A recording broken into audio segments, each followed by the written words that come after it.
Hello, good morning.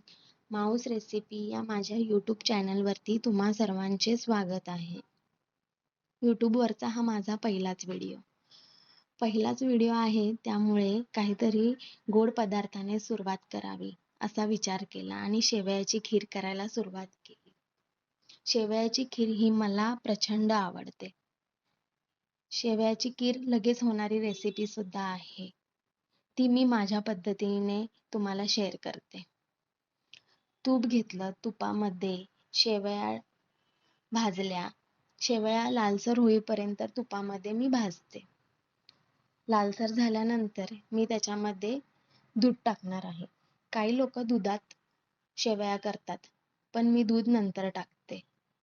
कारण मला भीती असते की दूध जळणार तर नाही किंवा खाली लागणार तर नाही ह्यासाठी. त्यानंतर मी ड्रायफ्रूट टाकले. घरामध्ये जेही उपलब्ध असतील नसतील ते ड्रायफ्रुट्स तुम्ही त्याच्यामध्ये टाका.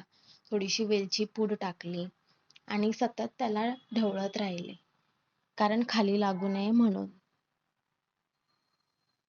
दूध थोडंसं उकळी आल्यानंतर गॅस मंद करावा. मंद केल्यानंतर मी त्याच्यामध्ये आता साखरेचं पाणी टाकणार आहे. साखरेचं पाणी हे मी करून फ्रीजमध्ये ठेवते, जेणेकरून गोडाचा काहीही पदार्थ करताना मला जास्त वेळ लागणार नाही. साखरेचं पाणी टाकल्यानंतर एक उकळी आली की गॅस मंद करून बंद करावा. शेवयाची खीर गरम दुधामध्ये शिजली नसेल तरी ती शिजून फुगते. थँक्यू.